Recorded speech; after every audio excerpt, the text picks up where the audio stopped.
Hello everyone, welcome back once again on my YouTube channel English with Soni. पिछले video में present indefinite के tense में जो translation series है हमारा, उसमें प्रेजेंट इंडेफिनिट टेंस जो है उसमें आपको कुछ बताया गया था और कुछ सवाल पूछे गए थे। जैसे कि ये पर है, राहुल पढ़ता रहता है, राहुल पढ़ता ही रहता है, राहुल पढ़ा करता है, राहुल पढ़ता ही तो है, राहुल पढ़ना शुरू कर देता है, राहुल पढ़ने लगता है। एक ही बात है। और राहुल पढ़ना जानता है या राहुल को पढ़ने आता है। क्या आपको ये 6 तरह का सेंटेंस जो है आपके पिछले वीडियो में पूछा गया था, क्या आपको मालूम है ये किस तरह से बनता है? ये जानने के लिए आपको इस वीडियो पे बने रहना होगा। आप चैनल पे नए आए हैं तो चैनल को जरूर सब्सक्राइब कीजिए। तो आज हम इस टॉपिक को कवर करने वाले हैं। इसका मतलब है कि प्रेजेंट इंडेफिनिट टेंस में पार्ट 1 और ये आज पार्ट 2 होने वाला है। जो प्रेजेंट इंडेफिनिट टेंस से जितना भी सेंटेंस रिलेटेड होता है वो आपको इस 2 वीडियो में खत्म हो जाएगा। मतलब आपको कुछ एक्स्ट्रा करने की जरूरत नहीं है। इस 2 वीडियो में आपको मालूम चलेगा पूरा प्रेजेंट इंडेफिनिट टेंस का प्रोसेस। ये ट्रांसलेशन है, इससे आप स्पोकन इंग्लिश भी इंप्रूव हो सकता है और ट्रांसलेशन में भी पकड़ आएगा। ठीक है, तो चलिए हम इसको स्टार्ट करते हैं। आज के इस वीडियो में हम लोग सीखने वाले हैं प्रेजेंट इंडेफिनिट टेंस। ये सेकंड पार्ट है। पार्ट 1 में आपको कुछ ट्रांसलेशन बताया गया है और दूसरा कुछ एडवांस जो स्ट्रक्चर से एडवांस ट्रांसलेशन है उसको हम लोग कवर करने वाले हैं। जैसा कि आपको पिछले वीडियो में बताया गया था, राहुल पढ़ता है, राहुल पढ़ता ही तो है, राहुल और राहुल कुछ नहीं करता, वो पढ़ता रहता है। इस तरह से कुछ सेंटेंस था तो उसको हम लोग आज ट्रांसफॉर्म करेंगे। लेकिन क्या एक सवाल है, क्या ये जो फॉर्मूला है प्रेजेंट इंडेफिनिट टेंस का, पॉजिटिव का या नेगेटिव जो भी हो, क्या वही पैटर्न काम करता है, वही स्ट्रक्चर काम करता है? ऐसा नहीं है। इसके लिए कुछ एडवांस स्ट्रक्चर्स है। होगा ये प्रेजेंट इंडेफिनिट टेंस में, लेकिन स्ट्रक्चर थोड़ा सा अलग होगा, डिफरेंट होगा। तो उसी स्ट्रक्चर को समझने के लिए आज के इस वीडियो में हम लोग समझने वाले हैं। ठीक है, तो आपको 6-7 तरह का क्वेश्चन लिया गया है इस वीडियो में। तो स्टार्ट करते हैं। पहला लिखा है कि राहुल पढ़ता रहता है। पहले क्वेश्चन पढ़ लेते हैं कि पहला सवाल है, पहला सेंटेंस है कि राहुल पढ़ता रहता है। इसका मतलब क्या हुआ? ऐसे तो आप समझ रहे ताहे दिए लगा हुआ है मेन वर्ब के साथ, तो हमारा प्रेजेंट टेंस कहलाता है। लेकिन अगर हम अंग्रेजों के हिसाब से सीखें, जिनकी भाषा इंग्लिश है, वो कैसे समझते हैं? वो ट्रांसलेशन हिंदी से नहीं बनाते हैं, लेकिन कुछ स्ट्रक्चर से लिखते हैं। जैसे अगर कहें कि अगर कोई काम, अगर एक्शन जारी रहता है या सब्जेक्ट किसी काम को करता है, ठीक है, तो करता रहता है, तो वो प्रेजेंट टाइम में हो तो स्ट्रक्चर इस प्रकार होगा। मतलब वो काम कोई करता रहता है, इसलिए कि राम पढ़ता रहता है तो राम खेलता रहता है। या हम बोले कि मैं हंसता रहता हूँ, वो गाना गाते रहता है, वो लिखते रहता है, वो सोता रहता है। इस तरह का सेंटेंस हो, पॉजिटिव सेंटेंस है, जो स्ट्रक्चर है सब्जेक्ट, उसके बाद गो वर्ब लगाएंगे या कीप, उसके बाद ऑन लगा भी सकते हैं, नहीं भी लगा सकते हैं, उसके बाद बी फोर, उसके बाद ऑब्जेक्टिव पार्ट। या तो आप कंटिन्यू से बना सकते हैं, कंटिन्यू वर्ब है, कंटिन्यू को आप कोई भी फॉर्म में ले जा सकते हैं। उसका टू, फिर वी1 प्लस ऑब्जेक्ट, इसको ट्रांसफॉर्म करके देखते हैं। राहुल पढ़ता रहता है, पॉजिटिव सेंटेंस है, तो पहले सब्जेक्ट आ गया यानी राहुल, राहुल सब्जेक्ट उसका द वर्ब, तो वर्ब गो, तो थर्ड पर्सन सिंगुलर नंबर इसलिए गोस। या तो कीप, कीप्स, v5 यूज हुआ, ऑन ऑन रहा, और जो एक्शन है ये पढ़ना, उसमें आईएनजी लग जाएगा यानी v4, तो राहुल गोस ऑन स्टडी या राहुल कीप्स ऑन स्टडी। अब दूसरा है कि सब्जेक्ट है राहुल, कंटिन्यू, तो कंटिन्यू चेंज हो जाता है v5 में, यानी continues, Rahul continues to study. ये इसी स्ट्रक्चर पे फॉर्मूला आपका ये तैयार होगा v1 v5। आपको इतना पता होगा तभी आपको ये समझ में आ रहा होगा। जैसे हम कहें कि वो हंसता रहता है, तो क्या हो जाएगा? ही कीप्स ऑन लाफिंग, या ही गोज ऑन लाफिंग, या बोल सकते हैं ही कंटिन्यूज टू लाफ। तुम गाली देते रहते हो, यू गो ऑन अब्यूजिंग, या यू कीप ऑन अब्यूजिंग, या यू कंटिन्यू टू अब्यूज, है ना? इस पैटर्न पे आप बहुत सारा सेंटेंस बना सकते हैं। नेक्स्ट है कि राहुल पढ़ता ही रहता है। इसमें ही रहता है, वो कोई काम करते ही, वो राहुल पढ़ता ही रहता है। इसका मतलब क्या हुआ? अगर कोई काम एक्शन होता ही रहता है या सब्जेक्ट किसी एक ही काम को करता है, दूसरा काम नहीं करता है, तो वो क्या है, वो एक स्ट्रक्चर में बनता है। तो स्ट्रक्चर ये है, सब्जेक्ट हो सकता है, सब्जेक्ट के बाद आपका डू या डज होगा, नथिंग, फिर उसका बट, फिर वी1 प्लस ऑब्जेक्ट। ठीक है, राहुल पढ़ता ही रहता है, यानी कोई काम नहीं करता, सब्जेक्ट इसी काम को करता है, तो मतलब हम सब्जेक्ट उठा लेंगे राहुल। उसके बाद राहुल का सिंगुलर नंबर है, इसलिए डज का यूज होगा, डू का यूज नहीं करेंगे, आपको पता है। उसके बाद नथिंग, जो स्ट्रक्चर है वही, बट का वही। यहाँ पे इन्फिनिटिव लिखेंगे विदाउट विदाउट टू, यानी वेरी इन्फिनिटिव, तो प्ले। तो राहुल पढ़ता ही रहता है, Rahul does nothing but play. Rahul पढ़ता है, पढ़ता रहता है, राहुल पढ़ता ही रहता है। दो अलग अलग स्ट्रक्चर्स है। ये स्ट्रक्चर्स एडवांस स्ट्रक्चर्स भी कहलाता है, क्योंकि न्यूज़पेपर वगैरह में, बुक्स में, मैगजीन्स में जो भी हो इंग्लिश आप कहीं देखते हैं तो स्ट्रक्चर से काम आता है। English is all about structure and nothing else. If you have command over structures on English, then you can easily read and you can easily figure out what it's saying. Next है राहुल पढ़ा करता है या राहुल पढ़ता है, यानी subject किसी काम को करता है, उसका रूटीन हैबिट है, नॉर्मल सेंटेंस है।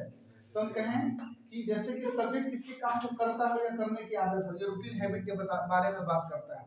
वही चीज है सेम जैसे कर सकते हैं सब्जेक्ट V1 या V5 प्लस ऑब्जेक्ट, है ना। तो राहुल पढ़ा करता है, पढ़ता है, एक ही बात है। पढ़ा करता है या पढ़ता है वो आपको एक ही सेंस दे रहा होता है। तो सब्जेक्ट है राहुल, पढ़ना स्टडी, तो स्टडी में एस एस लग गया तो फिर राहुल का पर्सन सिंगुलर नंबर है तो राहुल स्टडी। अब जो भी ऑब्जेक्टिव पढ़ना आएगा तो आप लिख सकते हैं। ये है तीसरा हमारा कॉन्सेप्ट। चलते हैं चौथे कॉन्सेप्ट पे। चौथा कॉन्सेप्ट है कि राहुल पढ़ता ही तो है। राहुल पढ़ता ही तो है, इसका मतलब क्या हुआ कि जिसमें इस वाक्य में जोड़ दिया जा रहा है और उसमें ही तो ही का प्रयोग हो।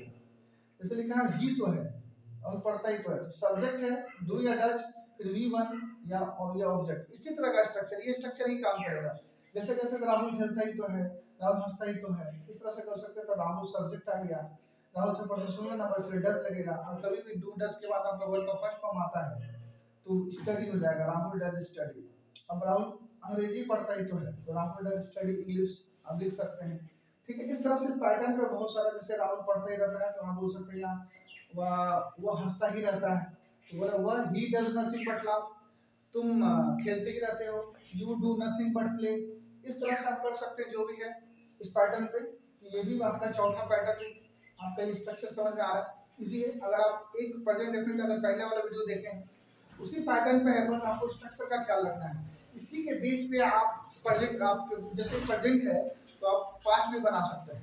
ठीक, अगर आपको प्रेजेंट पता है तो पास्ट भी पता होगा, फ्यूचर भी पता है, कॉमन सेंस लगाने की जरूरत है।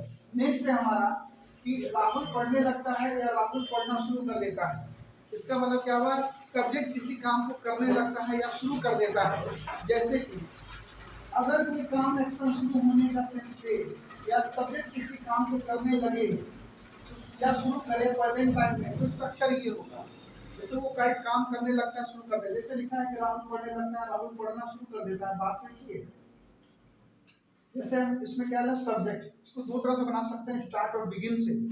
तो स्टार्ट के साथ V4 लगाना पड़ता है और बिगिन के साथ 2 लगाना पड़ता है। किसी किसी बुक में आपको स्टार्ट के साथ 2 प्लस V1 भी आता है किसी ग्रामर बुक में, और कोई ग्रामर बुक ये आपको ये कहता है कि स्टार्ट के बाद सिर्फ और सिर्फ आप V4 ही लगाएं।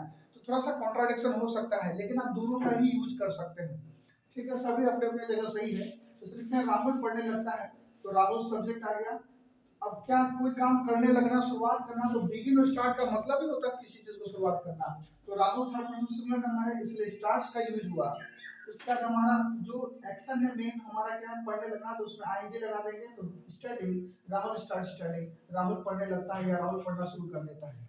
नेक्स्ट, अब या तो क्या है इसको इस तरह से बना सकते हैं, राहुल बिगिन से बना सकते हैं, तो बिगिन हमारा बन जाएगा बिगिन्स, क्योंकि V5 है, राहुल बिगिन्स टू स्टडी, तो उसमें बिगिन का तो 2 ही लगाना पड़ेगा और V4 नहीं लगा सकते। लेकिन स्टार्ट के साथ V4 ज्यादातर देखा गया है 99%। 1% कई चांसेस है कि आपको 2 प्लस V1 दिख जाए, तो वो भी सही है, वो गलत नहीं है। ये ग्रामर बुक में आप शायद आपको दिख जाएगा। ठीक, वो लोगों को कंफ्यूजन होता है कि स्टार्ट के बाद V4 लगाएं या 2 1, दोनों ही चलता है, दोनों ही यूज होता है। लेकिन ज्यादातर लोग मानते हैं कि स्टार्ट के बाद हम V4 ही लगाएं, ऐसा नहीं है, आप 2 प्लस V1 भी यूज कर सकते हैं। तो कोई काम, अब इसी पैटर्न पे और 2 सेंटेंस, जैसे कि वह गाली देने लगता है, अगर बोला वो गाली देने लगता है यानी गाली देना शुरू कर देता है तो ही स्टार्ट्स अब्यूजिंग। ठीक है, या ही बिगिंस टू अब्यूज। ठीक है, अब बोलते हैं कि तुम खेलने लगते हो, तो तुम खेलने लगते हो, यू बिगिन टू प्ले, या ऐसे बना यू बिगिन टू प्ले, या बोल सकते हैं यू स्टार्ट प्लेइंग, सिंपल है।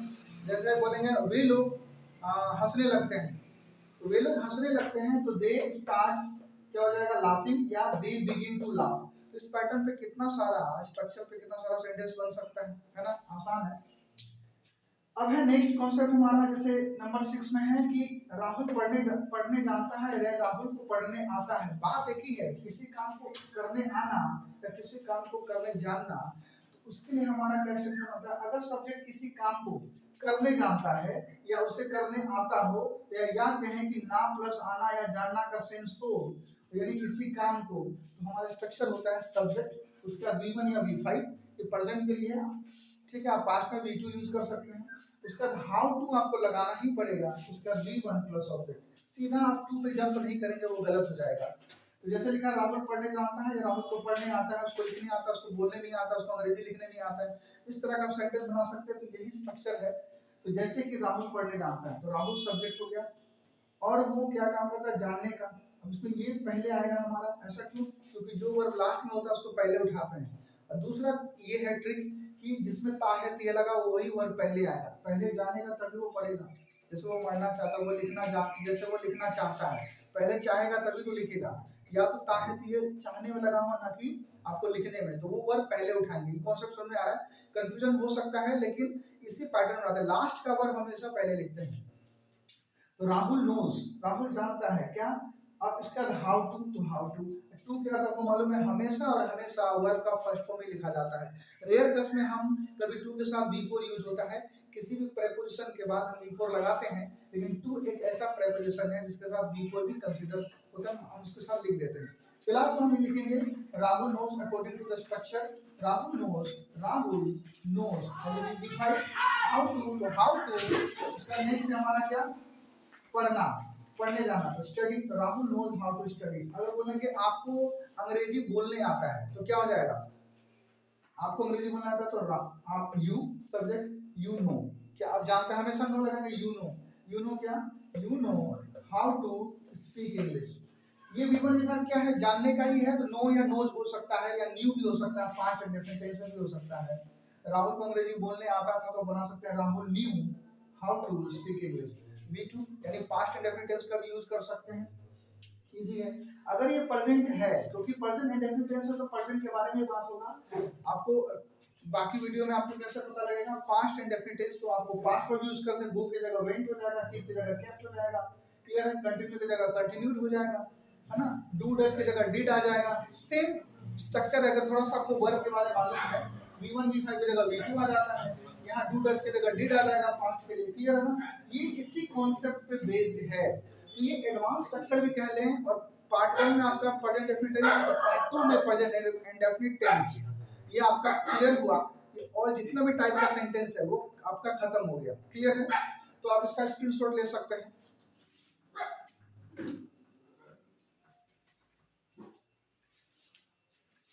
ठीक, आप इसका प्रैक्टिस कीजिए। प्रैक्टिस के लिए कोई भी आप बुक उठा सकते हैं, बहुत सारा बुक्स आता है मार्केट में, आप उसको प्रैक्टिस कीजिए और लिखते रहिए, बनाते रहिए, और कुछ कुछ लिखते रहिए। उस पर आप इस पर रूटीन हैबिट लिख सकते हैं। प्रेजेंट इंडेफिनिट टेंस में सुबह से लेकर शाम तक आप जो जो करते हैं, वो इसी पैटर्न पे ही बनता है, और दूसरा पैटर्न नहीं बनेगा, ये डेली रूटीन बताने के लिए। ठीक है, तो मिलते हैं नेक्स्ट वीडियो में। आप देखते रहिए और चैनल को जरूर सब्सक्राइब कीजिए। Thank you.